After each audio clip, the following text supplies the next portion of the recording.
Is it that guy? It is. Wow. Steve. Thank you. Thank you. Yeah, thank you. I didn't realize the time, Sheriff.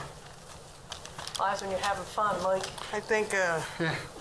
I'd like to welcome everybody to the Special Committee Police and Community meeting for February the 24th, 2022. My name is Councilwoman Ortiz. I represent District 3, and if my other colleagues would introduce themselves. Let's just go around the table. Who do I have behind me here? Is she with you? Come to the table. We got plenty of room at the table. She's with me. I'll claim her. She's with you? She's your first one. We have plenty of room at the table. Plenty of room. At the policing table. How about that? Perfect. Okay, if we can start with Karen and go around and everybody introduce herself. Councilwoman Karen Hiller, City of Topeka, District 1. Steve Perney, Topeka Police Department. Mayor Mike Padilla. And my name is Mike Kage. I'm the district attorney for Shawnee County. I'm Lindsay Anderson, and I'm with the Shawnee County District Attorney's Office. Awesome. This is awesome. Thank you and welcome. Thank you. And to my district attorney, it's good to see you here today. It's good to see you, too. And I'm going to be nice to you I today. just want to say at the beginning, I'm not mad. But You don't We look want to know the mad. story, so let's stop right there. Last time, you don't remember last when time. I'm thinking really hard, I quit smiling, and my wife tells me I got to work on that. So it doesn't mean I'm angry. It just means I'm thinking. Okay. I get that all the time from my wife. Yeah. Same thing. Happy wife. Happy wife. That's true. I don't know if that's true, but you ought to It is true. Okay. Approval of the minutes from January the 28th. Move to approve. Second. It's been moved to approve. All those in favor, raise your right hand. 3-0. Mike? Yes. 3-0, okay. We have Mr. Perney, right? I'm trying to get it right. Steve, right. Lieutenant? Major, okay. Major Perney standing in today on behalf of the chief, and we appreciate you being here. Absolutely. So, outside of your 3-hour presentation that we won't be able to get to today, we welcome you Thank you. for any questions that we might throw your way. All right. Okay. All right, next. I'll tell you something. Tell me Okay, next is our district attorney, and he's going to talk to us about the SAVE program. Yes, thank you. And actually, we have a presentation, and I'm going to hand that off to Lindsay Anderson. She is the project manager for the SAVE program, and I'll be happy to discuss any questions you have after the presentation. Absolutely. So the SAVE program is Strategies Against Violence Everywhere. And we have been working on this program for several years now with community collaboration, law enforcement. And we started looking at ways to reduce violence in the community. That was a cross-sector, multi-agency collaboration, and specifically looking at a lot of the youth violence that's been going on in the community. So what SAVE is it focuses on the coordination of law enforcement, social service agencies, and then the credible community members, and then with a singular goal of reducing violence that destabilizes the health and well-being of our community. And so some of the stakeholders that have been committed to this that we've been working with over the last couple of years have obviously been law enforcement. We have several social service agencies, and then that community, the credible community members are those in the community that represent, faith-based organizations, or maybe they have their own programming that they're doing with specifically youth in the community to work together to deliver that message of reducing the violence. And so we've committed to really building the community's capacity of what destabilizes our community with violence, and working together using law enforcement strategically when necessary, but helping the most vulnerable at-risk youth and their families with early intervention and preventative methods, and then improving the legitimacy of police in the eyes of the community. So the framework of where SAVE came from was a model called Group Violence Intervention, and it's from the National Network for Safe Communities, and this is from John Jay College, and we were introduced to this model a couple years ago. And a lot of the reason that we decided to look at the model and use components of this model was because it was very flexible and adaptable to the community that it served. This was not a one-size-fits-all model, and it was something that we could take the different components of group violence intervention and adopt it to our community. So focusing on the youth population that is the most at risk for violence or violent offending, obviously strengthening our community norms against offending, and then communicating directly with the most highest risk people to deter the violence, and then offering extensive case management with who want to make a decision to get out of that lifestyle. So the key roles of SAVE are the project manager, which is myself, and then we have a service and outreach coordinator who is at PARS, and then we have law enforcement. They have an operational committee that reviews incidents or referrals if they're seeing things.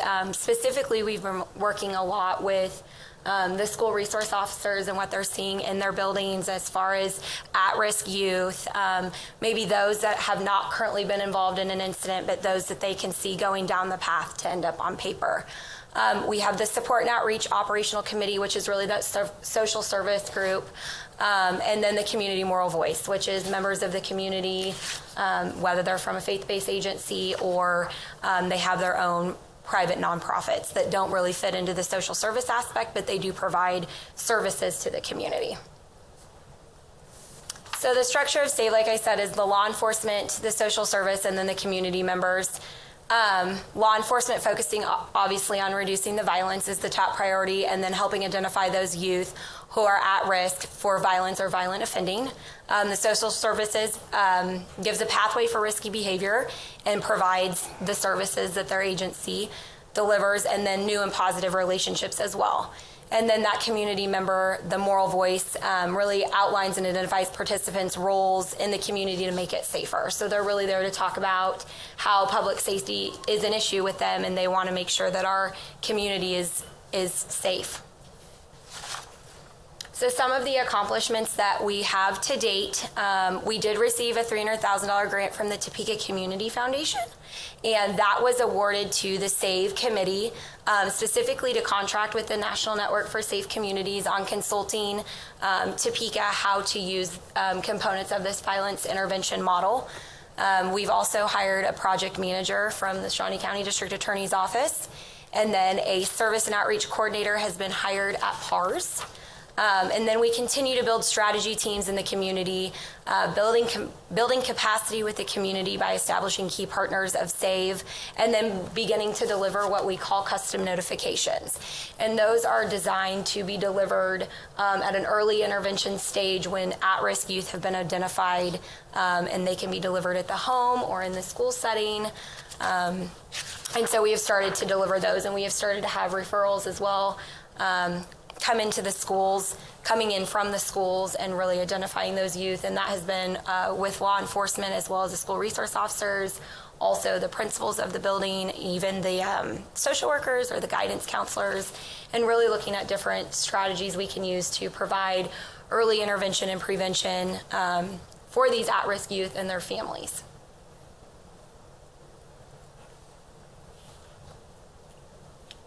So some of our next steps, obviously continuing to mobilize the community, and that's how do we get the information out, how do we connect to make sure that we have everybody at the table that's appropriate, delivering those custom notifications as I described, establishing tracking measurements and data inputs so that we can share the success of this program, making sure that these participants are having high-level case management, day-to-day interactions or whatever that might look like with an agency maybe that they're referred to, or our service and outreach coordinator that will do that case management.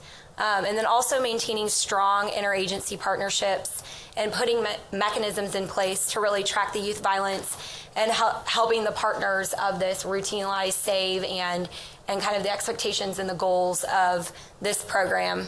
And then communicating with the community to reinforce the shared mission and strategies to reduce violence, strengthen the communities in their relationship with law enforcement, and use law enforcement in a strategic way. Thank you, Lindsay. That was wonderful. I want to add just a couple things to what she said. And, you know, you heard law enforcement mentioned a couple times throughout the presentation. And law enforcement is a key partner in this endeavor. And TBD specifically has been supportive from day one. And the city of Topeka has partnered in that way, and also in the way of financial support for the outreach coordinator position, which is at PARS, which is another necessary component of the program.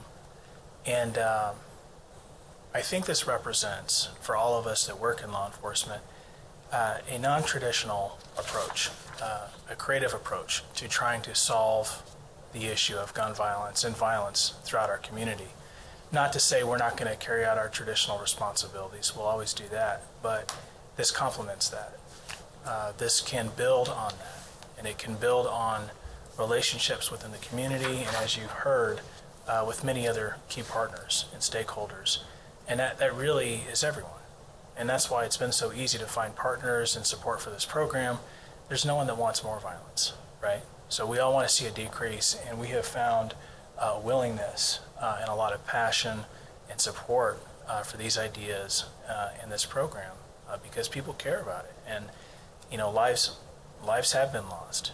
And anything that we can do to mitigate that risk, anything we can do to keep our youth especially safer, we have a responsibility to do. And that's why we took this on, and I'm very excited about the progress we've made in our outlook for 2022. Okay, I think this is great. I have some questions. You have some questions? You have some questions? Yep, I'll take my turn. Okay, Karen, I'll let you go first. Okay. Well, I think I go back to when those folks first came to town. There was a program at Stormont Vale in their auditorium, right? And that one was more oriented toward adults. And the examples that I remember were both some strategies with adults, but also services that, with jobs, housing, that kind of get your kids back and so on were the examples that I remember. So could you talk, I actually have a little string of questions, but for this one, could you talk a little bit about how those concepts then are being used at a youth level? Yeah, and I'll defer to you in a second. I just want to say the reason why the focus is on the youth is because, you can have a program, you can have a model, and that's fine. And we took components out of that. But when we looked at the data here in our community, what we were finding is the overwhelming majority of violent incidents was occurring within that youth, within those young adults, and even teenagers. And because of the connections that we've made with the schools, I think we have a distinct advantage over trying to focus on a smaller portion of people who engage in these violent activities and may be harder to connect with. And I don't have a problem with that. It's just that what I remembered was the examples and the models that they gave for working with adults. And those, in part, if I recall correctly, had to do with leveraging some street connections with people that had been incarcerated that were out. And I don't know if that same model is what you're using with young people or whether you want to say. Yeah, no, we're happy to talk about it, and feel free to jump in anytime. But as far as who we're using to make that connection, there's no one size fits all, right? Your circle of people that have close influence in your life is different from my circle. So if it was, let's get a hold of Karen and convince her that this is the way to go, that group of people would look different from who should reach out to me, right? Mm-hmm. And so that's the approach we're taking. And, it could be a teacher, it could be a school counselor, hopefully it's a family member that's So involved. any person of influence. Yeah. That's right. So what you're doing is, and I'm just trying to follow it, identifying someone who's at risk, not working with a population and discovering who's at risk. Correct.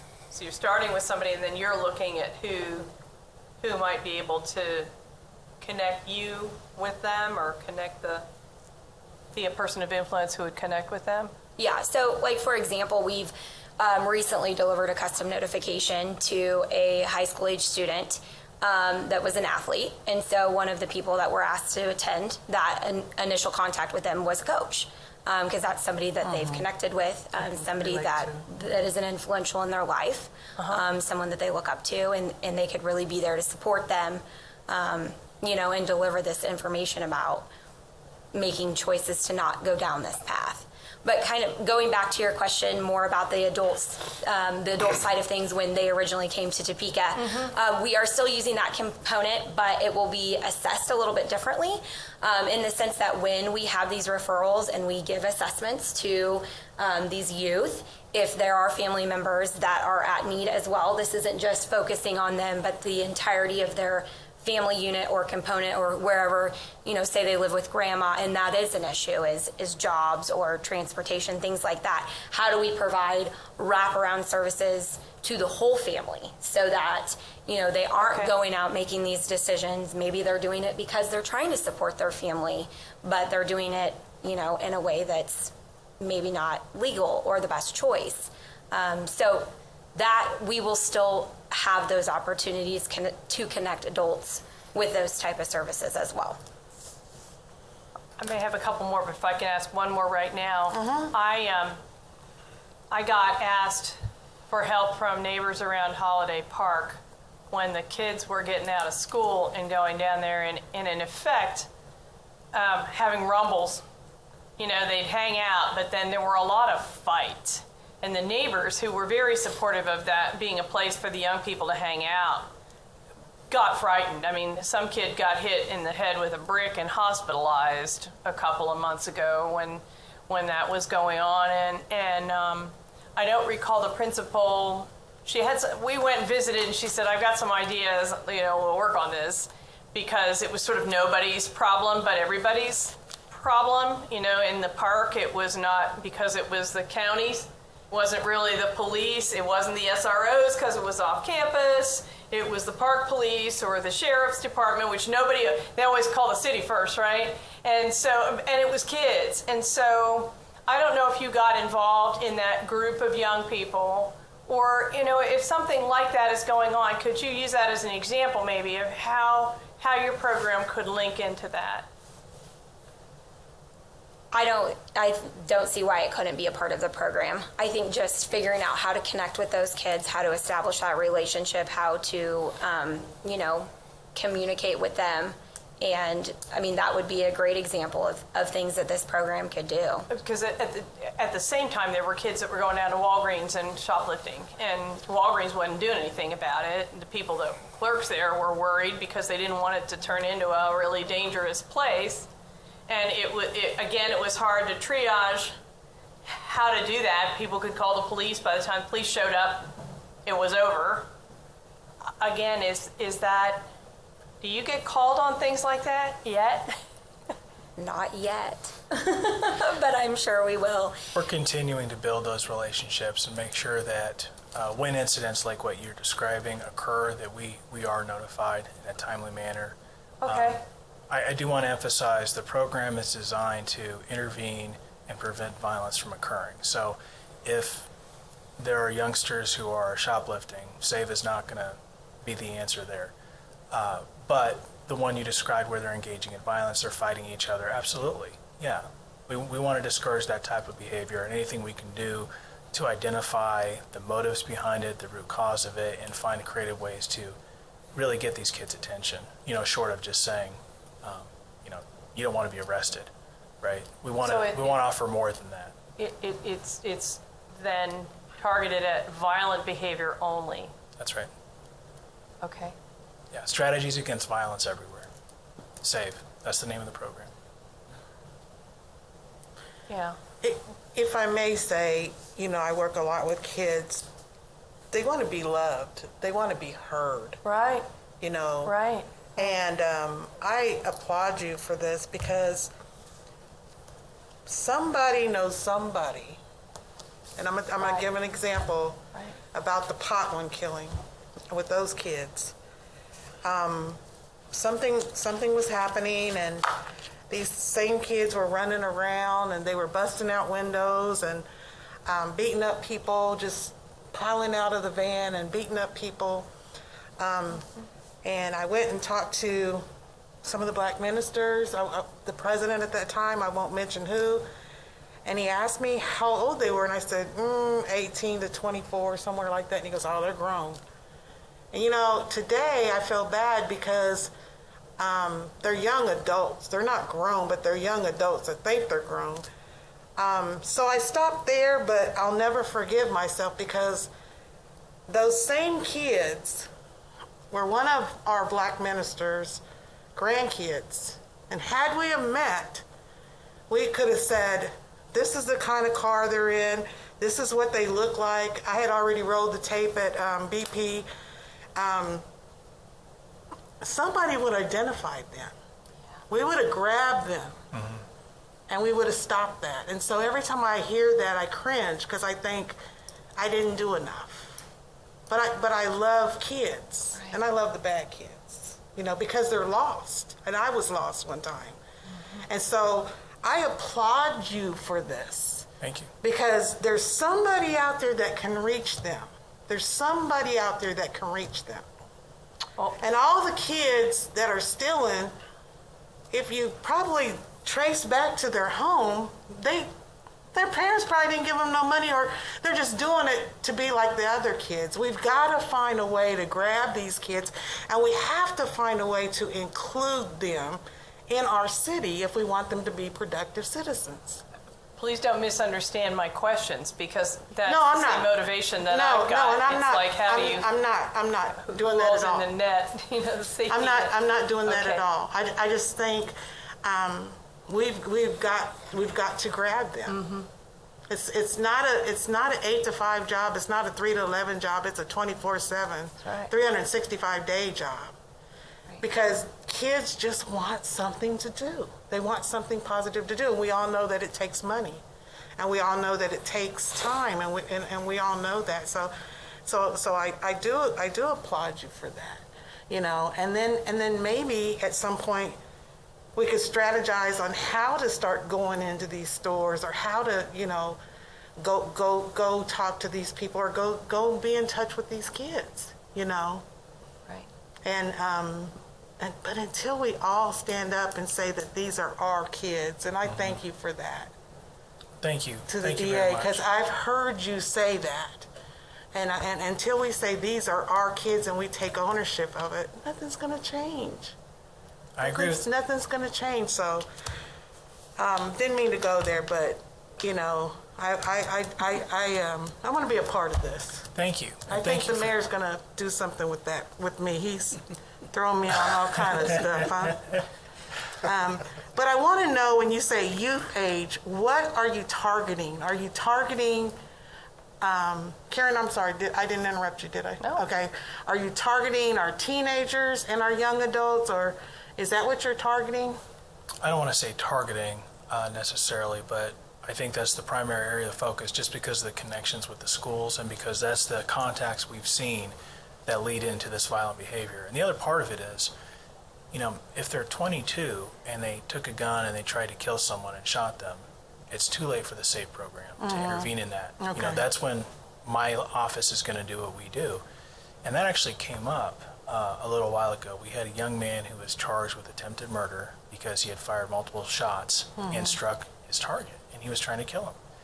And someone who was exploring a partnership with the program asked me, well, why isn't the SAFE program helping out this young man? And I said, well, we're here on attempted murder charges. That, you know, SAFE is designed to get there before that happens. To try to get Right. there. Once you're going around firing weapons and trying to kill people, then, you know, law enforcement does have a role to play here, and my office has a role to play, that traditional role, and we'll continue to uphold and enforce the laws to ensure the safety of everyone in this community. So we want to identify those kids before they get to that point, right? So, And you know what's scary is they all like them shooting games. They all know the weapons. They all know what kind is overpowering, you know, what can overpower this one or that. And they're all intrigued at that. And they're, they are addicted to it. I have a grandson. And you know, and I'm like, you can only spend so many hours on there. And that's scary. Because they know so much about it. It's really, really scary. yeah, and I think things are different for kids today than it was even, you know, 20, 25 years ago when I was younger. You know, guys would still get into fights, but it was a fist fight, and no one was Yeah. carrying guns. Now it seems like if you get into a fight and you don't have a going to get gun, my gun. well, next time you better have one. Yep. And I mean, that's the mentality that they have, and that is so dangerous because they're young, they're immature, they're reckless. Did I mention they're young? And a lot of them are struggling with this, insecurity that a lot of young men carry around, Yep. right? Trying to prove themselves. And if you're trying to prove yourself with a gun and so is he, bad things are going to happen, right? And my fiance is a barber, and he says when they get in his chair, they tell him, he'll ask them, what do you want to do, when you grow up, or, when you get, and they're like, well, I ain't going to make it past 25. If they have that mentality, they already don't care, and that's sad, too. That breaks my heart to hear that. That's what they tell them. Yeah. And that's when, I've heard that, too. we say, try to get in that, college isn't for everybody, but try to get in that technical support. Try to get in this, try to get in that, so. They could be anything, they could do anything with their life if they apply themselves, yeah. Yep. How do we reach our youth? So is it somebody that we know and that we turn it into the SAVE program? How are we reaching them? You did mention that through the schools or when they're coming through, if they've gotten in trouble, I mean, how? So right now, it is referrals from the schools. That's not to say we didn't have a referral early on that was actually from a parent who called and said, I'm really struggling, with my teenage child, what can you do? And we responded. And so I think as the community learns more about this and more information is given out, that's always an option to have somebody call and say, hey, maybe it's my neighbor, a neighborhood kid, or, somebody that they know could really use some help and assistance. What about the kids that are on probation? Are they a part of this? Are they able to, even though they've gotten in trouble? Is this a part? Yeah. Okay. Yeah. So their participation isn't limited based on if they've already had a prior conviction. Okay. Just when they get to that adult age, then that's a different kind of angle then. Well, and not just the Or what age the itself, charge is. but, the seriousness of the conduct, Okay. right? So I would say, generally speaking, if somebody is on probation or they're dealing with lower level, misdemeanors and lower level felonies, then that's someone we can still work with. But once if you cross that line into violent felony conduct where you're seriously harming, you're trying to kill someone, or any kind of sexual offense, the SAVE program is not it's not designed for those folks because they're going to prison, and Yeah. the SAVE program is not going to be able to help them in prison. A different category. Going back to your question a moment ago, it's my hope that we'll get to a point where, a parent, grandparent, coach, teacher, SRO, anybody will just say, hey, here's a kid who needs help. Here's what I'm seeing. They don't have someone, taking care of them right now, or they do have somebody, and here's what they need. That those calls are just going to come in. And so I agree with what Lindsay was saying. I hope we can get there. Do we as have a program. number? Do we have any? Hello? Okay, maybe we can text somebody. Okay, so is it for Shawnee County schools as well? Or is it just, Sure. It's for just Shawnee County then, Yep. period? Yeah. Okay. Yeah. And how does this affect the mental health behavior of kids? Does that Yeah. include them? Yeah, I think so. I think anything that is driving that concern, right? And mental health is such a big piece. And, I was talking about insecurities. Well, some of that could be mental insecurities as well, right? And we see young people that struggle with that. Maybe it's not even diagnosed yet, but that's what's driving some of this behavior that most of us would consider unreasonable. Absolutely. I'm gonna let Mike, let me figure out my questions. Go ahead. Okay. Go ahead. I have a number of them, but I'm, so I don't forget back where to you. my train of thought. yeah. When you mentioned the police, and I'm glad we have the major here today, because I know he'll give me all the information I need. You talked about, how did you identify the Law Enforcement Operational Committee? If you can answer this, Major, or either of you, who are members of that operational committee, and how does it function within the agency, and then how does it interact with Lindsay and the district attorney's office? The two that I know of for sure are Shane Hilton and Donna Eubanks. And they're in CIB. They deal with person crimes, SVU, and also the juvenile stuff that comes through that interdicts what they can interdict at that level. I don't know if we have any more on that than Shane and Donna. Not at the moment, no, other than the school resource officers, whether they're through TPS or through PD. Right. Yeah. And that's kind of, we need to do better at getting that down to the patrol, because they're seeing that Right. all day, every day. And we could probably just flood them if we got that going. And right now, we're kind of looking at it case by case based as they come up through CIB or things like that, or they talk to SROs. SROs come to them, tell them what's going on, and we can refer that way. Absolutely. I want to circle back for a second. You asked if there's a dedicated phone number at this time. There is not. I'd like that to change sometime in the next couple of months. To you, can I recommend, Certainly, go ahead. okay, Chair. I don't want to cut you off. Not a problem. Can I suggest we do maybe a magnet? Get some magnets going with maybe an email and a phone number, and then the name of our, I had suggested these, so we can start giving them out. Now, this is TPD, Oh, yeah. and this came out of this committee, and that, everybody loves the magnet. Karen, you want one? Sure, you down there, you better wake up now, come on. I got my community policing one right front and center. I'm like, don't. I love that idea. Just something like that, if we can come up with a logo, or if you already have one, I kind of see that. Because when I leave here, I'm gonna talk about this. Right. Right. You know, I'm really intertwined right now at the high school with these kids. They all call me Granny, so, you know, but, Get over it. it's all good, it's all good. And so that we can do that. Parents want help. I love that idea. Parents want help, but can we do that? Sure. Yeah. Come back Yeah. and to our meeting and maybe Yeah. present it back to us, or Yeah. so we can start getting the word out. Magnets, pamphlets. Maybe t-shirts. You know, I'd be happy to wear my Okay. t-shirt. I like mean, Padilla, he could come out that suit. He was good in a t-shirt, Karen, you know. Let's get it rolling. I like it. Let's get it rolling. Don't be mad. Let's get it rolling. Hey, I'm smiling. This is a good thing. And Mike told me it'd be a good thing, but you know, I have to kind of like. Oh, yeah. It is a good thing. Yeah, but I think something like that, we start taking it to our NIAs. Yep. We get it out there. You know, we do Operation Save or whatever, Yeah. you know, get it out there with TPD and get them on board, make a big deal out of it. Boom.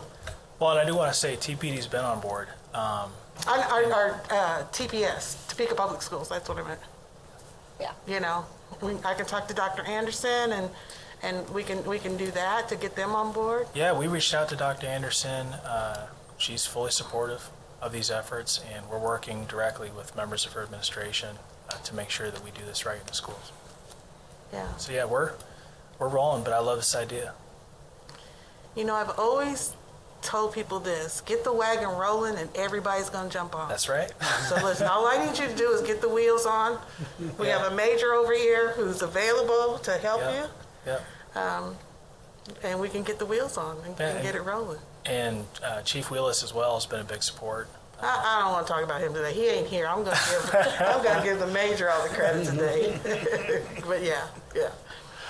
So I like that. Go ahead, Mike. I'm sorry. Thank you, Chair. I want to get back to the major again. Yes, If he's here, I'm going to put him on the that's spot. right. That's right. But I think, I'm not trying to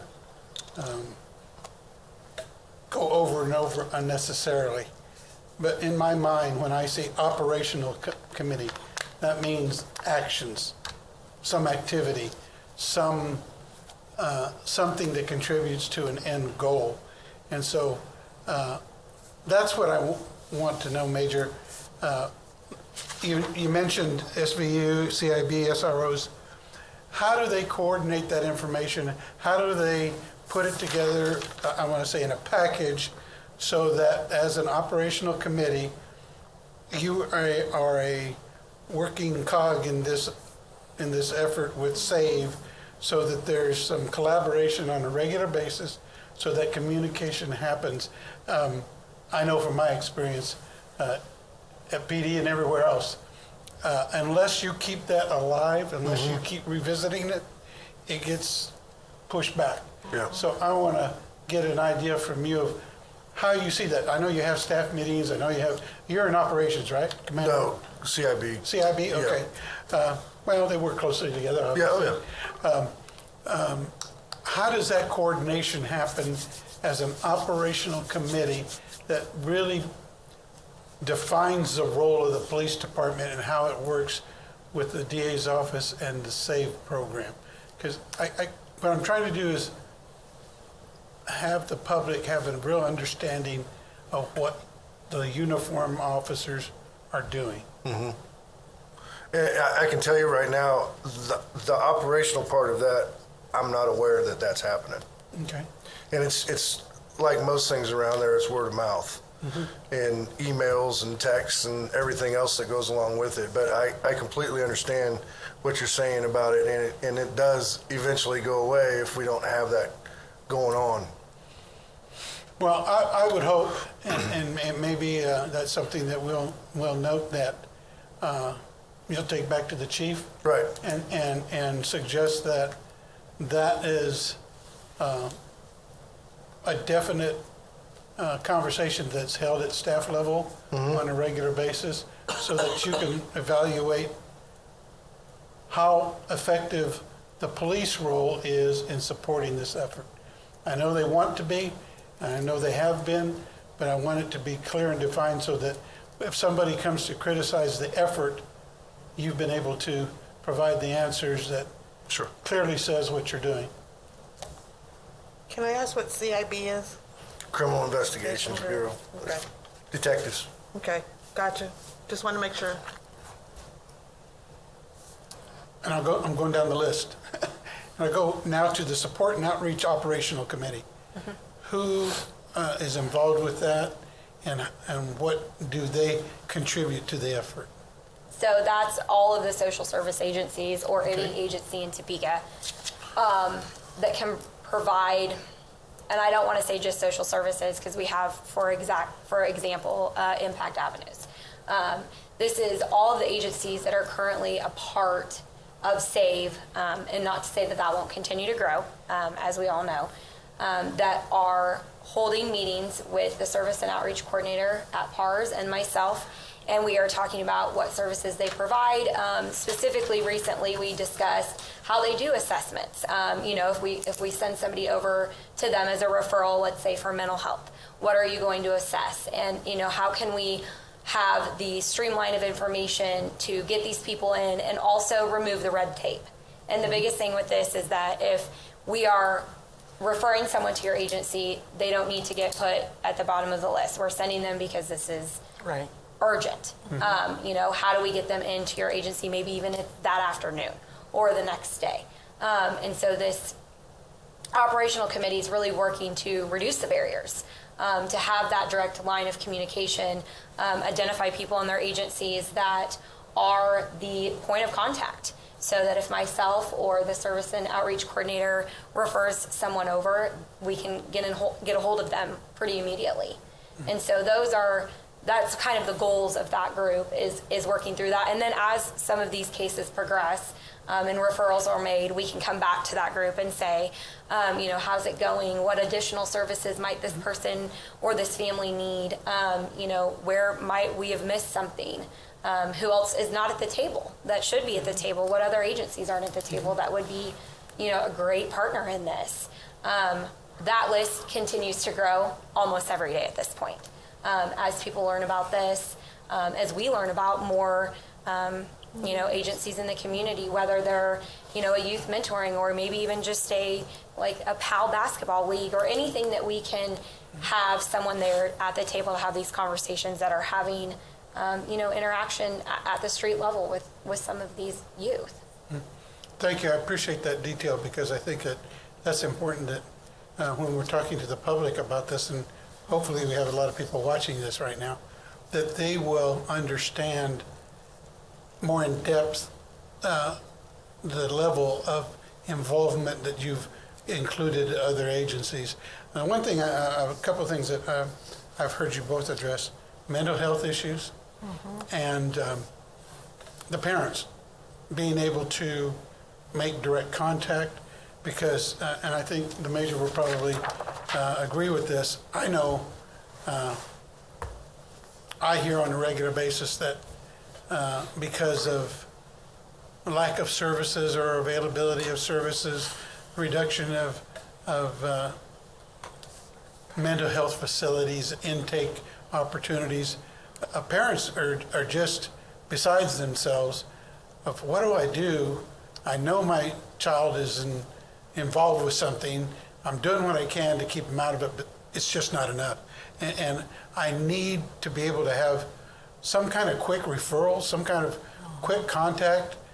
Maybe it won't stop it immediately, but it'll start them down a path of what they can bring to their children about what they're doing. So if you're filling some of that gap, I just think more and more citizens need to know about it because that's a frustration that I hear on a regular basis. So my compliments to you if like the chair suggests, the more people know about it, the more availability that you have. I think there's I hate to say this, plenty of business out there for you, and the sooner we can get them involved, I think the better, obviously. So I appreciate you putting some detail on the mental health aspect because I think that's extremely important. I don't want to go back to everybody says it's the pandemic because I think there were a lot of mental health issues before the pandemic, but they've always been exacerbated by the pandemic for both the youth and their adult parents. So I appreciate that. And then the last one, and I'm going down by your first list, the Community Moral Voice Operational Committee. Who is that comprised of, and how do they function within the SAVE organization? So that committee we're in the early parts of establishing it. We have already had some meetings with some interested folks. This is realistically anybody in the community. We have had faith-based leaders reach out to us that they would like to participate. And like I think Karen had mentioned, people that have been incarcerated and are rehabilitated back into the community but want to be a part of that.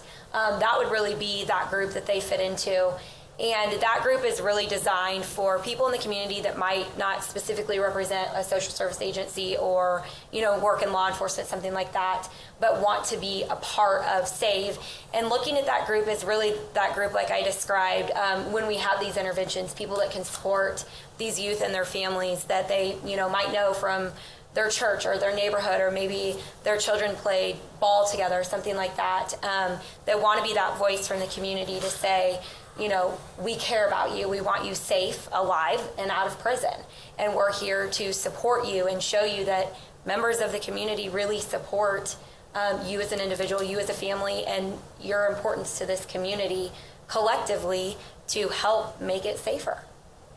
With your experience, and, when you have a client and you're working with them, do you find the parents or guardians, whoever, receptive to your efforts, or is there any pushback?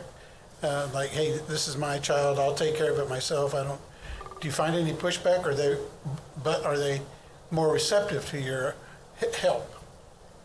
So far, they've been receptive. Okay. I'm sure that there will be some of those incidents that are tough. Yeah. I think we're very well equipped to offer that support.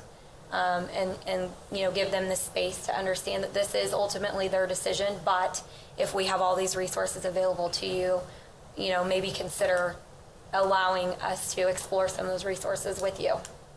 That's good to hear. Thank you. Thank you, Chair. Yeah, when I first got on, Judge Johnson got tired of all of the kids. After 10 tardies, they had to go before the judge. and he got tired of that. So he pulled a bunch of us together, and I was in that group. And it was very unique in how he did it. He pulled us all together from Topeka Public Schools, anybody and everybody that you can think of. And he said, I can't continue to do this. Our numbers are terrible. And so we got committed to different schools. And then we got a list of kids that were tardy and or absent. And we started going out and visiting these homes, you know, and these families. And it was crazy, but we found out that there was kids taking care of kids so their parents could work. We just all kind of issues. You know, the kid was working because they helped to support the family. So we were able to bring in, you know, different, it was really quite neat and intriguing how we all came together and we all figured it out. And that's what I look at SAVE as doing, you know, just doing that to figure out what is the problem. You know, and to help these kids. Because like I said, I think they all, you know, when you see them in school and they get awards, these kids are not dumb kids. They are smart kids. You know, we just need to continue to challenge them and in that positive way. Karen? It sounds like you're really just getting the program started. Is that correct, or? Yeah, we've really started launching it in the last probably 30 to 60 days. Okay. So how many cases have you worked so far? So far we have, right now we're working 8 referrals, so. Okay. And when you talk about school-age kids, we touched on it, but is that middle school and high school? I mean, realistically, it's any school-age kid.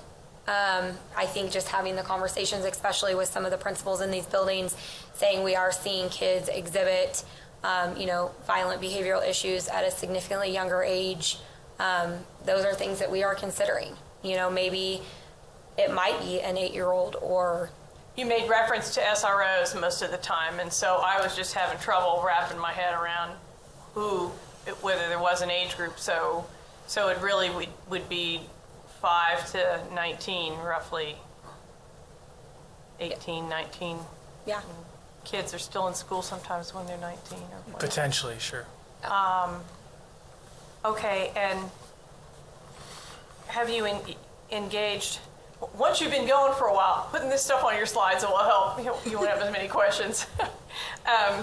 Groups like Moms Against Gun Violence and things like that, are they involved with? So they're part of that community group. The community group? Yeah, the community the moral operation. group, not the support group? Yes. Okay. Yeah. Because they are kind of a unique agency because they do offer programming, but they also do a lot of advocacy in the community. So they kind of fit, and we do have some of those individuals or agencies that fit in multiple groups like that. Yeah, I was just trying to think of who I knew and whether they were. I got involved in a couple of sessions of a group that was organizing a couple of years ago, and I don't know if they're still going, but they were regarding teen suicide. And often, the people that are involved in that are parents of, or they've been close to it, and so they care a lot and want to make sure that doesn't happen. And I don't know how often the suicide issues would trigger over with gun violence. It's a little different, but often guns get used for a lot of stuff these days. And so I was wondering, too, whether, have you ended up picking up any of the people from Strategic Leadership Academy? I don't think so, but I know that we've had conversations. Both Strategic Leadership Academy and SPCP were pretty strong, even just about the time we got started.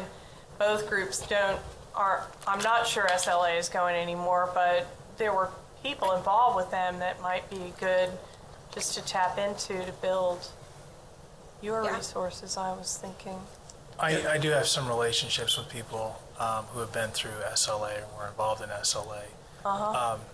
That's not why I engaged them, but I engaged them because I knew them and I knew they would be good partners in the program. I was just trying to, it just sounded like you were still getting started, and there's such an array of folks who just personally would think on your moral voices that you'd really need for some, the faith-based thing works. For others, it's a turn-off, for instance. And so having a really diverse variety of people would be good. Yeah, we've discussed that, and that's why the program's never really going to be done building. You know, and each time you come across a new kid, we might meet someone new. We might have to establish a new working relationship with someone because they have influence. They have a moral voice that the kid will respond to. I guess I'm thinking even for instance, JAAA and people that are working in senior centers, because sometimes it's the grandparent that knows that this grandkid is going wrong, but she's afraid, he or she, and so on. I just think with kids, probably almost anybody could be a resource for a referral, or neighbors, somebody who knows that something's not right. Yeah. But I don't know if you know this, Karen, the schools have now put social workers in each school, and so there's a social worker there. And for that, because they took a lot of our workers from the state and they put them in the schools so that they can identify those kids and they can go to them, like if they're in foster care, or if they're living, if their living situation's not right, they can pull them in and talk to them, and they usually checklist those kids along with all the kids and see, is there a need? Do you need something? So they can set them up with services and they can follow through with them, because there's just so much going on, within the schools that the teachers are being distracted and not allowed to really. Right. They're not social workers, they're teachers, and that's what they're trying to do. And so they've pulled a lot of the social workers all over in every school. I think it's a neat thing. I do too. I'm just trying to think of, those two issues I mentioned earlier. They were called in by people who cared about him, who had nothing to do with the situation. They just saw it happening and didn't want something bad to either happen or happen again, and wanted to kind of plug in. I mean, I don't know how often, for instance, on the shoplifting side, those kids were doing it because they could, kind of a lark over the lunch hour or something like that, I guess. But it can develop into other things. It sounds like you're still staying that violence has to have occurred or really be imminent for you all to latch on to those young people. Well, I don't want this to be misconstrued. What we're looking for are people who are at risk to become victims of violence and at risk to engage in violent behavior. Okay. In my experience as a prosecutor, there's a world of difference between someone who goes in and takes something on a lark over the lunch break and someone who forcibly attacks and takes something away from a fellow student. Those are two different types of behaviors. Gotcha. I don't think one leads to the other necessarily. Okay. Yeah, and I also know that they have added social workers at all the Cotton O'Neill clinics, and also, at the doctor's offices, because they pulled some more of our social workers. And so, they get with the doctor and they ask him, okay, Miss Ortiz is coming in today, and they sit there and they talk about it before any clients come in. Okay, what is she? She's raising her grandson, and she's this old, and these are the issues, and da-da-da-da. And then they send that social worker to come in and say, do you need, what can I do for you? How can I help you? And they're finding people need shoes or medicine or whatever, or the kids. And so they're taking those kids again, and they're going back and seeing what they need and filling their needs. And I think this would be a good program for them too, if they get, I've always said Topeka's a good place. We have a lot of dots. We just need somebody to connect them all, and that's been a big problem. The state's doing their thing, the city's doing their thing, the county's doing their thing, but we need somebody to connect them all. And I know that I get called on a lot of those social worker calls, for what's going on. So it can range from 99 years old to a little baby. Right. Right. Yeah, this is me. Just to make a list. Let's start with a list. I try. No, but it works. Yeah. That's what we did at HCCI. It's like, well, what do our people need? All right, we're going to make sure we've got a list of all the places. There's the published list, and then there's the pencil list that you keep in your drawer, of who to call if somebody needs rent money or utility money, or they're looking for housing or But whatever. I can appreciate you reducing the barriers, because, just yesterday I had a young man, and he needed to go to Vallejo. He told his mom he needed to go to Vallejo. She called out there and they said, well, he can't come to detox and he can't come here and he can't come there. And he was real violent around the house. And I finally said, call us caseworker, you know. So she did, and luckily she got him in. So that is a problem with our youth. And when they need help now, that's different, you know. Well, it's exciting, and it does look like, just from your experience as well, you know, the kind of folks who will link into all the different moving parts, and that's great. Yes. Again, I'm sorry.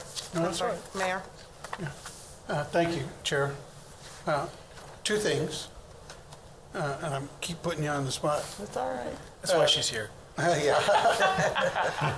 I know she's very capable. I've worked with Lindsay. She is. Lindsay, for the people who are listening and for us, can you kind of describe the process and use the term custom notification in a contact or a client referral? Yeah, so a custom notification is when we've received a referral, and I work directly with the service and outreach coordinator, and a custom notification is just that. It is the first point of contact that we will have with this individual or their families, and who we need at the table. Obviously, law enforcement is always present for the safety of everybody involved, and then we really look at who in this person's life is important to them, whether it's a family member or a coach or a faith-based leader or a friend or maybe an aunt. And so it's really designed, it's customized to that individual based on the initial referral and, the information that is provided by law enforcement about, some background information about what's led to why this person's being referred. So it's an individualized, customized first point of contact with that person. Okay, thank you. And Mr. DA, would you, in the category of restorative justice programs and efforts, do you see SAVE as an example of that? Yeah, I think so. When you talk about restorative justice, it means a lot of different things to different people, but the basic idea is not following traditional means of, let's say, retributive justice. You've done something wrong, you need to be punished, go over here, right? Like you're in timeout, go to the corner. It's more, what I like to do in my house, which is, why did you hit your sister? Well, because she did this. All right. Well, let's talk about that. Don't you care about each other? Yes. Okay. And it always ends with a hug and a kiss, and now everybody's better, right? And that's so much more effective than just saying, you hit your sister, go to the corner. Yeah, think about what you did. Go to your room. That's restorative justice in I like that. a nutshell. And that's a good example. It occurs to me, and it was mentioned, I think, how this program is funded and what it would mean to the program if that funding was not available. Yeah. So, first off, the funding for the consulting piece of this was provided by the Topeka Community Foundation through a grant. And that's really what got the ball rolling. So they deserve a lot of credit. They put up $300,000 to support the program, and that got us off and rolling. But really, in order to implement the program, I had to create the position of project manager, and I had to convince Lindsay to come work for me. And that was when the program could really begin forward momentum. And then the other piece of that was, in addition to working with law enforcement, we had to have a service and outreach coordinator, someone who could work hand in hand with Lindsay to deliver these services, including the custom notifications. And that was a process, but eventually we identified someone who could fill that role, and she's been hired, and she works for PARS, and most of her time, or at least a good portion of her time, is dedicated to the SAVE program. And the funding for her SAVE time at PARS is being provided by the city of Topeka. And if you recall, we came before you as a governing body, and we presented about the program, and we talked about what this would look like. And I have confirmed today, in fact, that those funds will be forthcoming from the city to support her work on SAVE. So it's a partnership, from the county, which funds my office, the city, which is providing funding to PARS, and also, of course, the city of Topeka, as represented by the police department. And that's the way it should be. We all have equal stake. We're all equal partners in this, and we all have shared responsibility, right? Mm-hmm. Going back to Chairwoman Ortiz's comments earlier about what it takes to reach out to these kids, and it takes a village, right? That's what they used to say. Yeah. It's true, and these kids need to know that we care about them and that we're invested in their futures, and that they have brilliant potential, and we need to connect with them and deliver that message in a very heartfelt and personal way. And that's what this program accomplishes. Thank you very much. Thank you. That's all I have, Chair. That's awesome. Karen? I'm just thinking it's sometimes it's a little overwhelming to see all the things that are bubbling up in Topeka, good things.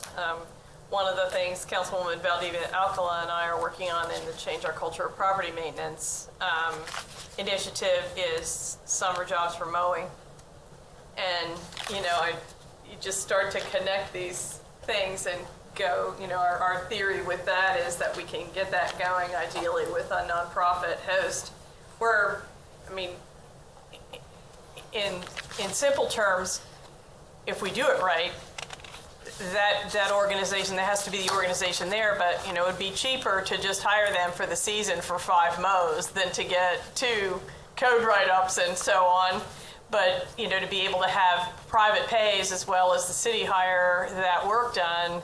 Meanwhile, we would finally have a new generation of kids that know how to tune up a lawnmower, mow a yard, and trim. And someone said, well, what if they just break off and go into business for themselves? Good. We said, well, fine, that would be great. Awesome. So, the crossover of potential of things like that, because you can gather them up and get them networked, but there have to be, Councilwoman Ortiz has been one of the big advocates for jobs for kids, summer jobs for kids, because it made a difference, if I tell the story correctly, in her life, so all of us kind of being aware of what you're doing, but also connecting the dots with those other pieces that are bubbling around as well will help make them really fly.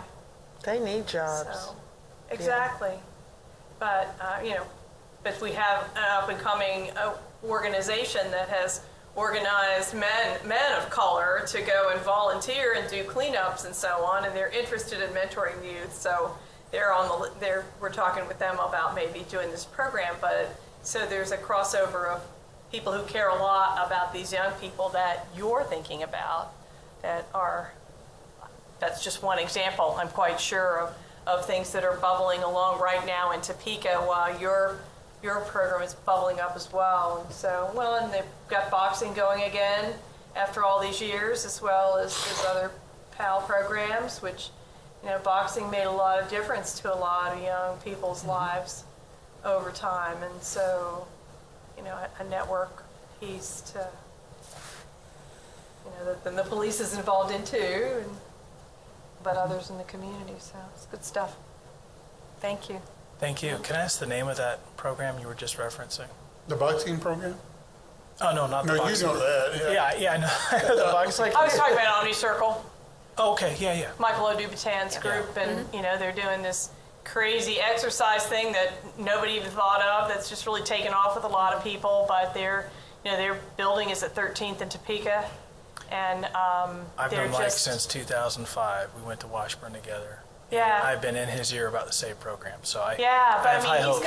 he's got a cohort of people that they decided to go around and offer to help clean up places in Central Park, walking distance from where they're at. Yeah. It's wonderful. They're doing great work. Yeah, they are. So I talked to...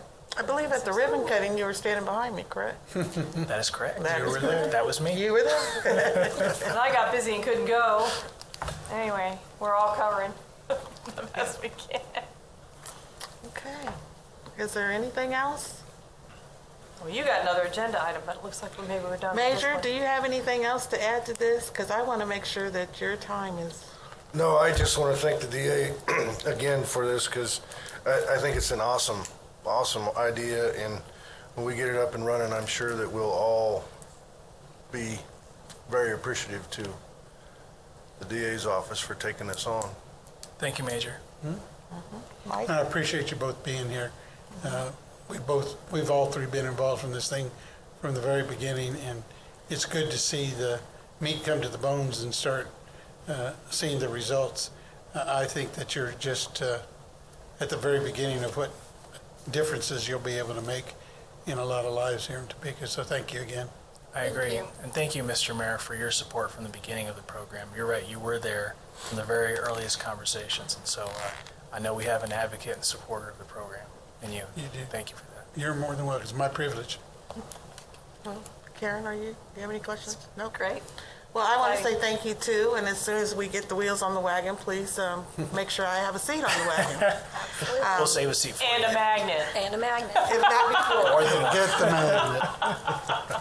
If not before. It was just a suggestion. It was a great suggestion. People love magnets. Yep. They love them. I have them all over my fridge. But anyway. All right. Well, thank you again and again and again. Appreciate you. Thank you. You're welcome to stay or you're welcome to leave. It's whatever your preference is. Well, I'm going to get back to the office. Okay. Thanks again. Work to do. Good work. It's good to see you smiling, dear. Careful driving. Yeah. Okay, our next discussion I wanted to bring to the table, we have a couple more things that I've kind of been looking at. One was defund the police. That was huge. I don't know how you guys want to do that. It depends on how we, I guess, define defund the police. And also, I wanted to have a discussion about public input. My thought was to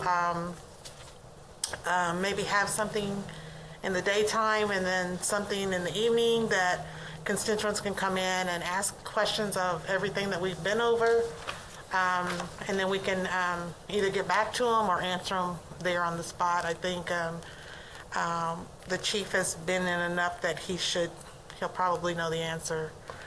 So I just kind of wanted some input from you guys. And I couldn't remember the last thing I had wrote down. Do you remember, Liz? There was two things with that. No, that's something new. Yeah. Karen, I apologize. I mentally had it on the agenda and I physically didn't do nothing with it. So we will make sure that Jennifer Cross is on our next, is there. Okay. Well, I guess thank you. Yeah. I mean, that is an example is, and Mike, I don't know if you know, but Lieutenant Cross was a partner in the Mosaic Partner Peers program this year, and this in 2021. And one of 5 police officers that participated, they had a great experience. But she caught me at the closing luncheon, and of course we'd had the presentation right on the master of the training programs of the police department. She'd been here. We looked at all the things they were doing. She caught me and she said, "Karen, you know, I grew up in Topeka. I grew up in Highland Park. You know, I've been a police officer. Thought I was pretty knowledgeable. Mosaic is where people who are different on the outside but have similarities on the inside are paired for a 9-month period to do a deep dive into racial and cultural differences between themselves and in the community, and to build that comfort and trust with someone who's unlike them." And she said, "I really thought I knew," but she'd been paired with a young Latina teacher. And she said, "We learned so much about each other. I learned so much about myself, and I'm going to go right back and change the curriculum and change who's teaching it for the police department." Okay, I don't want to share everything because she's going to be on our agenda next. Understood, but the thing is that, you know, that the fact that it impacted so much. I mean, she happened to be one person who's in her place at one time, but the reaction was phenomenal. And given that was a subject matter that we had already addressed, to see how some other program in the community was linking in and really could make a difference was really impactful, of course, to me, because I helped organize that program. But I guess, and I have not talked to the mayor about this subject recently, but I think kind of getting caught, we're at a point, if you think we are, once we have that presentation, let's say, where we've talked about a lot of the various issues that were on our plate when we started. Rather than go back to just start, like what the issues were as they were raised 18 months ago or whenever it was, when Councilwoman Valdivia Alcala and I were working on the Change Our Culture ordinance, what we did was we got it to the point where there were some preliminary recommendations. If you remember, we already had the resolution with the what's the word? With the big goal and then the 4 challenge goals, and some idea of what we thought ought to be. And in fact, we never changed that after those hearings, but we had that ready so that we could put that out as something to get feedback on, and then ask people if they had any ideas further, fine tune it. When you and I, some years ago now, did the property maintenance code stuff, we had some suggestions, and then we got public input based on being at least at second base on that decision making, so that by the time that people gave us the feedback, in both cases, we were ready to put those initiatives together and go. And here, if we could go back and have some preliminary conclusions on whether we thought some of those issues, go through all that list of issues actually, and whether they had been addressed, whether they were really a problem in the first place in Topeka, Kansas, or whether we were okay, if there were things that needed to be addressed. A lot of things have happened in the 18 months that we've been meeting. So do we think that X happened or Y happened and now that one is as good as we need it right now? Or if there's something that needs some work still, what have we learned and what are we thinking the solution might be? What I was thinking is, let's get through the last 2 things that we have and then come back with the recommendations. Yeah. We will put all our recommendations together. But I'd like to have public input because so that they can get their questions answered. Because I know I'm getting questions that we've already talked about, so that they get a clear understanding, get our recommendations together, and then be through with it. I guess I was thinking whether if we got to the point where we did our own review and thought where we were, so preliminary recommendations, if you want to call it that, and then had the public input so that they could say, yeah, I agree, or no, I don't, and we could fine tune it from there and come up with a final recommendation after the public input, but at least be able to tell them how there were a lot of issues. I mean, be able to say, this is where we think we are on these issues, and this is, either whether we think we're where we need to be or whether we as a committee. I will let us vote on that. I personally don't want preliminary recommendations. I just want the final recommendations. That's what I want. I want public input. I want us to finish the concerns that people have, final input, and then final input, and then final recommendations. That's how I was going to go with it. But Mike, you can weigh in. I don't know if you want preliminary recommendations, because that's not going to change my recommendation. Not after all that we've studied and heard. I guess I don't want to start over is the deal. Well, we're not starting over. How do you figure we're starting over?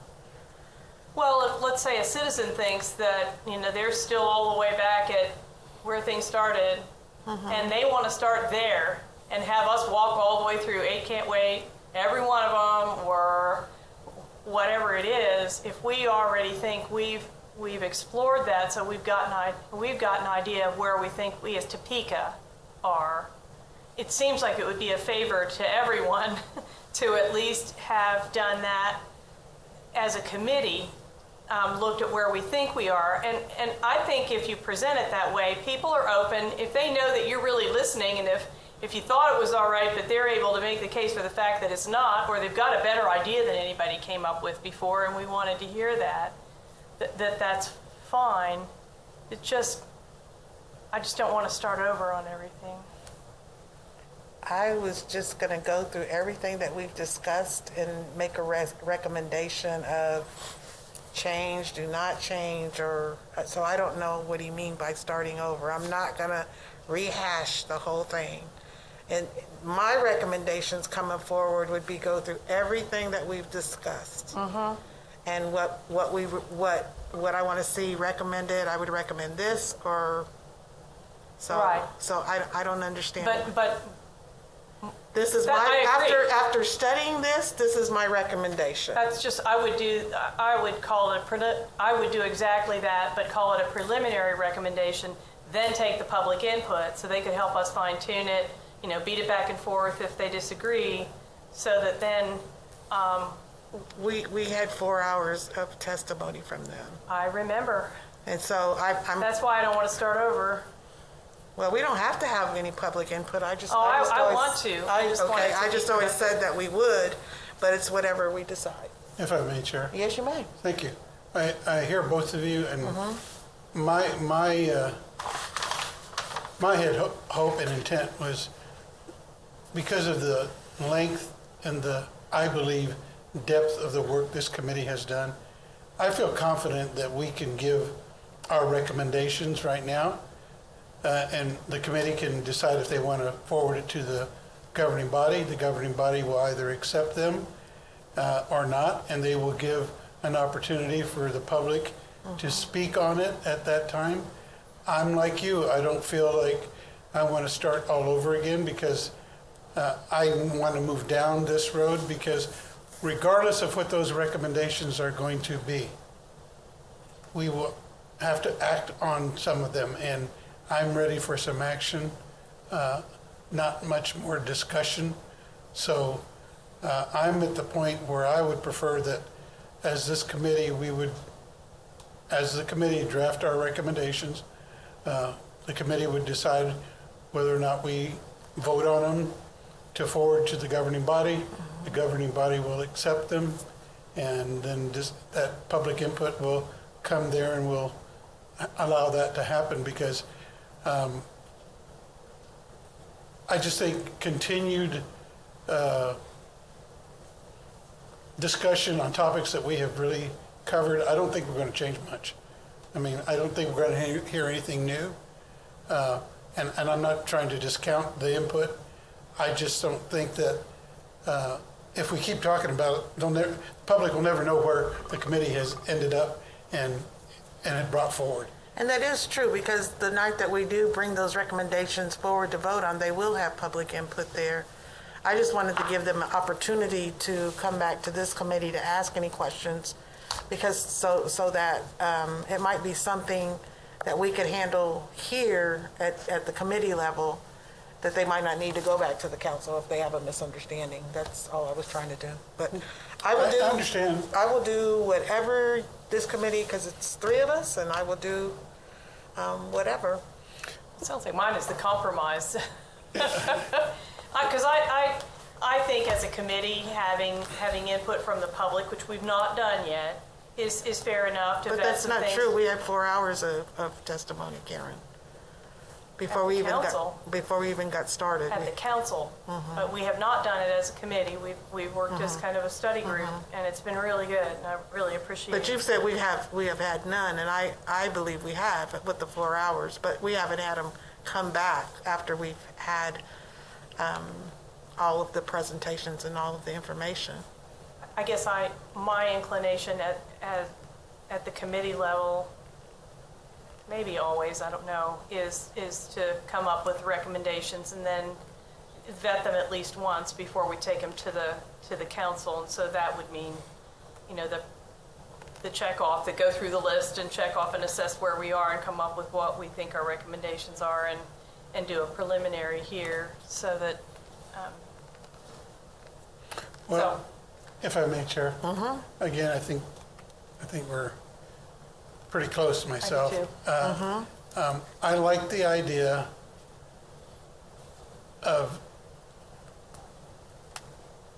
a document that can be presented as our recommendations. I do- Are you saying preliminary or just recommendations? I'm not putting a tag on it. A Right. document When we with go our forward. recommendations, yeah. And then, as the chair suggests, an opportunity for the public to have this document available.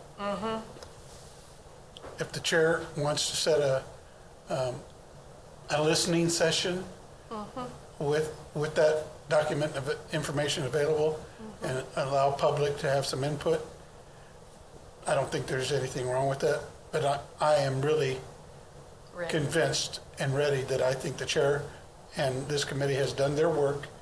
And after that listening session, that our document then moves forward to the governing body, adds our recommendations with whichever we've decided to either change or leave in place. So are you saying the recommendations should come forth to be presented? So we'll have, what I want to do is have another meeting in March, and then in April have public input, if we're going to do that. So are you saying have our recommendations ready by April, and then people can look at those and comment on them? Is that what you're saying? Or are you, okay. So that would be like what Karen said, a preliminary? Okay, okay. I will tell you that, you know, maybe. I'm just making sure that I Well, clarify what we're doing here. I think once we do that list, it'll talk to us a little more than I'm certain what it's going to say today. So we could change our minds, but if the idea is that we would as a committee prepare that list, see what we got, and then that likely we would have a listening session about that at the committee level first. I think the public really appreciates that too. It gives them a chance to kind of test drive their thoughts and so on. I will tell you that when we took when Public Health and Safety took the change our cultural property maintenance out to the public hearings, again, we had the recommendation document with the aspirational goal, players, and the 4 challenges. And we also, you know, of course, had this whole list of ideas of what could be done. But we really wanted to take it out to the public, and I will tell you that we did 7 hearings, you may recall, and every one of them was different. Now, we were looking for implementation ideas, okay? Not policy decisions, but what we did was put the policy out there and said, here's what the preliminary stuff we came up with. Anybody got any problems with that? And nobody did, but then we got the input on how to make it work, and it was phenomenal. And almost everything that we got were things we hadn't thought of in the committee. It was just the way those things are supposed to work, that you hope they will, right? And so once we've done our list, it'll talk to us about whether we've already got the players to take care of it or whether we need some implementation ideas or feedback on some of them too. Okay, so we will have one more meeting in March. We will have our recommendations ready by, I'm just gonna, I don't know what even date April 1st is on.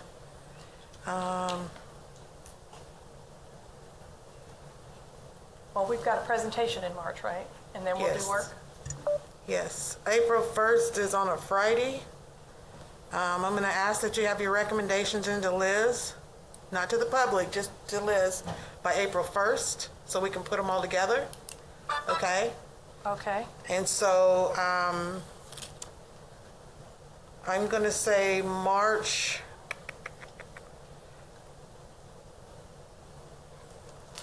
Can we set our next meeting for March?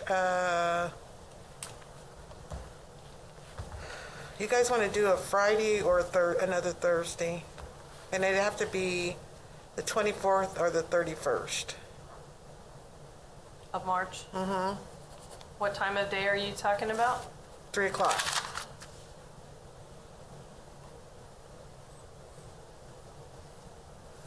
Or if you guys want to do it earlier in March, I've got a meeting in this room that ends at 3 o'clock on the 24th, so I'll be available, I guess. Either one would work. I have no idea what my schedule is like. I'd have to check with Jane. But Okay. Oh, get you something. No, okay, well, what I'll do I is, get lost in that thing. yeah, no, what I'll do is I will have Liz check it out for March. Thank you. And then but I want to go on record, if we can have our recommendations into Liz by April 1st, and that'll give everybody time.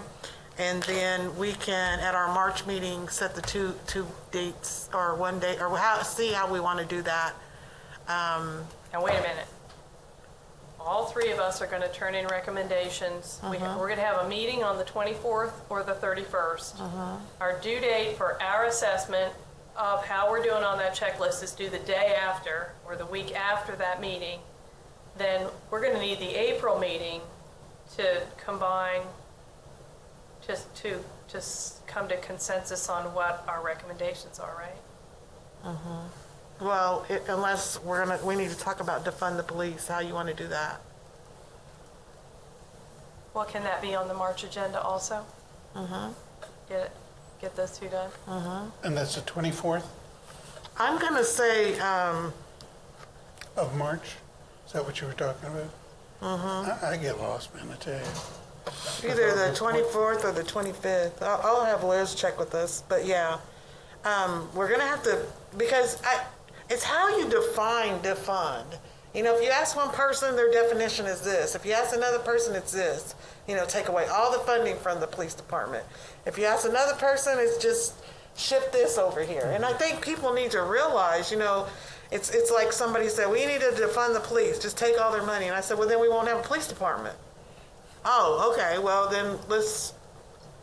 Well, do we really need to do that? I mean, the fundamental of that, it has to do with services, mental health services, teams, and who goes to the house first? Do they go without a police officer? Do you send mental health and social work people without a police officer or with? And it seems like out of our conversations, people here want an officer present, that they want a team, and we have a long established pattern of having such a team. So to me, the only question would be, is there some way we can improve that or not? But again, that's the checkoff or the assessment on the list. I don't know that we need to talk about it from scratch, maybe. I'm just asking because I have brought every concern that everybody has turned in. I have brought that to the forefront to make sure, because I don't want to hear anybody say, well, they didn't listen to our concern. And that's what we've had all these meetings about, every single concern that they've had. Well, and if we haven't covered it adequately, that's fine on anything. I don't know if you guys feel that we have. I don't know what you guys want to do. For my part, I think during our discussions, by not specifically saying it costs this much to provide this service or that much to provide this service, we haven't lined out how money is spent within the police department. Okay. And if people are of the assumption that if you take X amount of dollars from the police budget and move it to this other effort, that would be a better use of the monies. I don't think that they've yet made the connection for what will happen if those funds are taken away. Just like I asked Mr. Kage today, if the funds go away, how will that impact that program? I think some discussion about that is probably a good idea. That's fine. For people to understand. I don't know that it'll I be. haven't heard much of it lately. Yeah. Not about local either, so I don't know where it is. Yeah. But Well, it's there. but again, that was a concern Right. brought to us loud and clear. Right. That's fine. And I don't want to exclude it because we feel, anyway, I don't want to exclude it. No, that's fine. So Yeah, I'm good we with would do the training recap, and then we would do the defund the police in March. And there's one more, and I'll let you guys know what it is. It's not a big deal. Okay. And that would mean that we need to spend our April meeting reconciling our ratings and coming up with our checklist, right? So long as we're looking at an end Game. Yeah. game. Right? I mean, we wouldn't be ready to take it out until we'd met and reconciled where we thought we were, right? So that's in April. We should have pretty much of it done. I'm going to be working on mine and going back through tapes if I have questions and stuff like that. So basically, you're going to do a whole lot of work, and Mike and I are going to turn in our list. Do what you feel you got to do. I just want you guys to be satisfied. I want everybody to be Yeah, satisfied. what I'm just thinking Oh, yeah. is if we're going to have that last input, learning session for us in March, then we turn things in by April 1, and we would spend our April meeting coming up with what our assessment and any recommendations were, right? You would bring it to us. It sounds like you're going to work through what you get, which is awesome. So I don't know how awesome it is, but we're going to work through it, right, We'll Liz? settle on that in I have April, every confidence.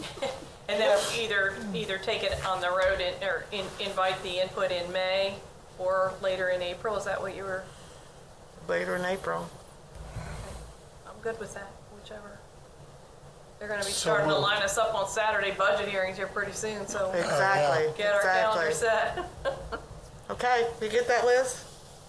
Okay, if not, we'll have to re-watch the tape. Anything else? Nothing, thank you. Okay, anything else? Good job. Major, Very good. thank you for filling in. Glad to be here. Your We're glad to star. have you. All right, nothing Don't lose else? that speech. This meeting We might is need a- adjourned. Thank you. We might have a cancellation next time. Thank you, Chair.